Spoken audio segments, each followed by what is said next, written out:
Premier League compliance officer, 3 coaches being used to transport players to matches instead of 2. All substitutes on the bench have to wear face masks, and they'd like to limit further the number of people on site at training grounds. Do you welcome that or not?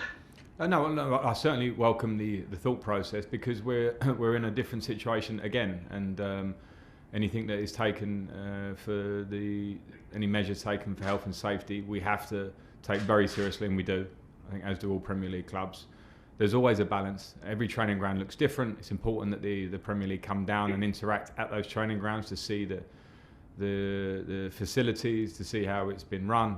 And I think if there's a rule for one, it pretty much should be for everybody, to keep fairness.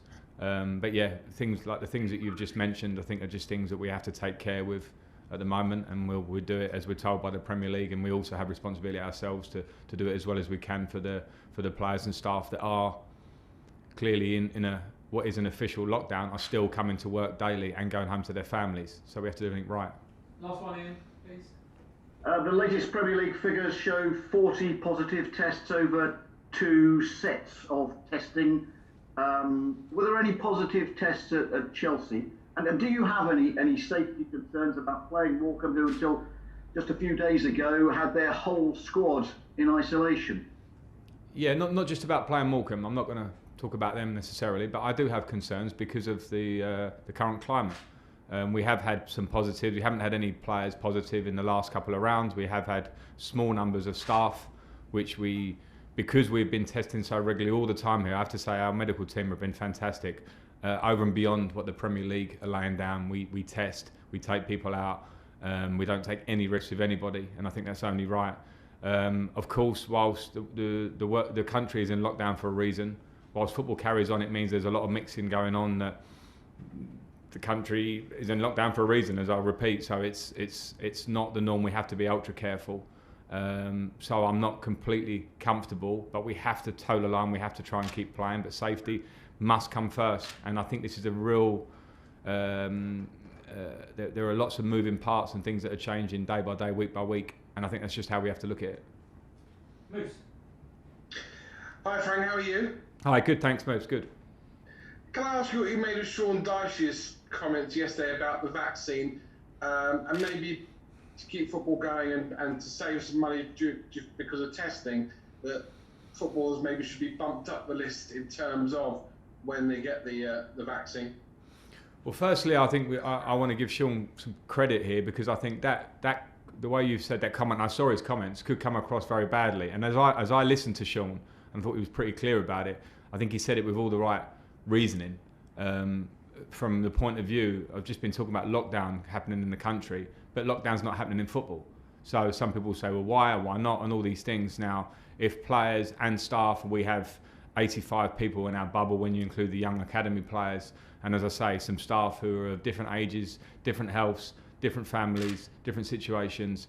So I understand that we are in very difficult times. In terms of the vaccine, I think my personal opinion, where we are so early in this process, and I do listen and I do read and I do watch the news, I think it's so important that we absolutely prioritise, as the government are doing, people that are in vulnerable situations, to get the vaccine first. I think that has to come first and foremost. Morally, I think it has to. Practically, I think it has to.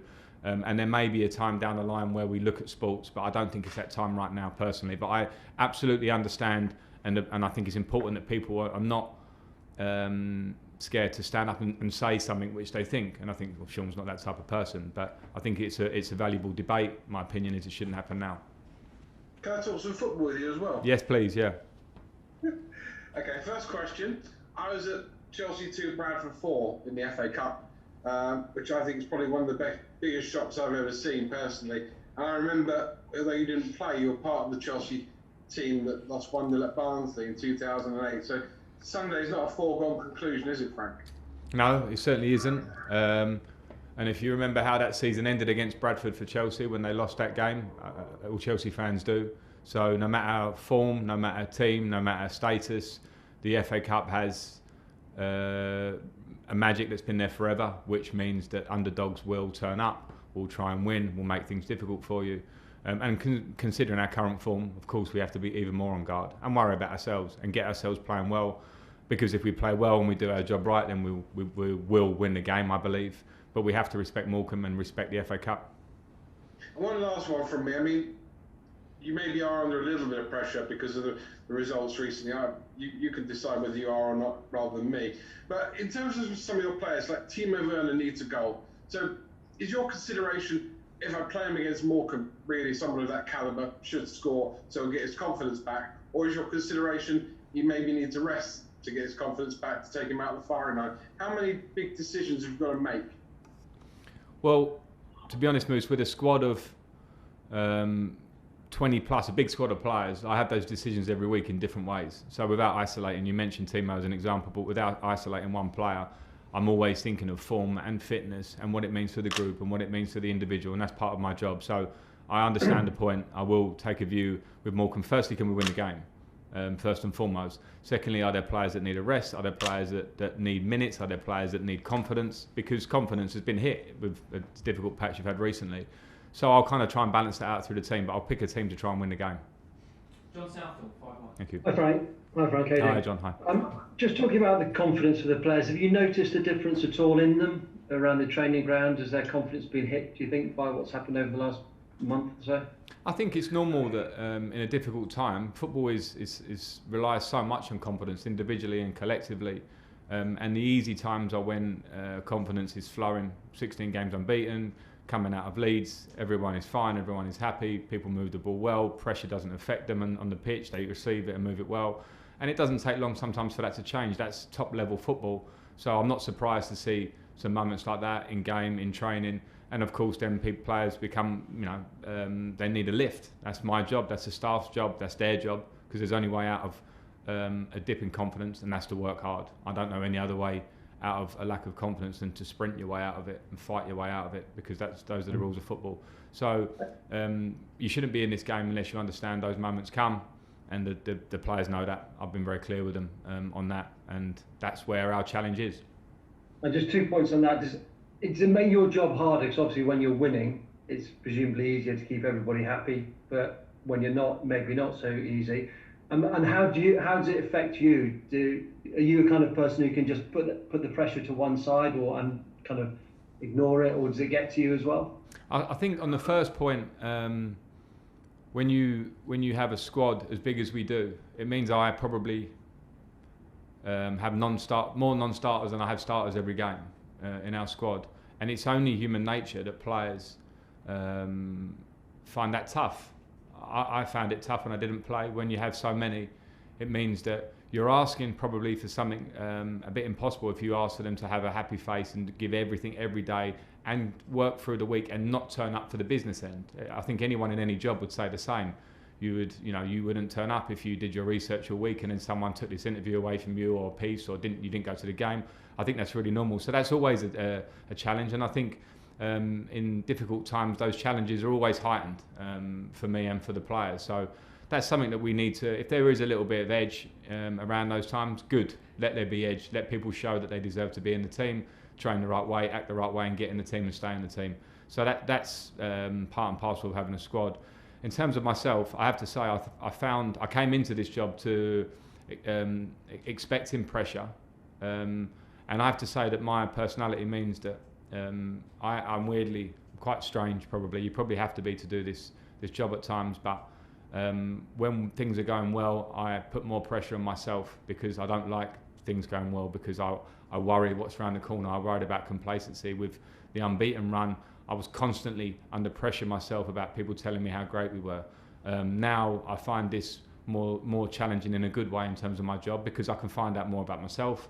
I can find out more about every member of the team, every member of the staff, and it actually makes my job more exciting. Now, of course, I understand the pressure heightens because I understand the expectations of a club like this, but I love doing what I'm doing, and I never expected an easy run in this job. I've come to a huge club in Premier League and world football in the process of a rebuild.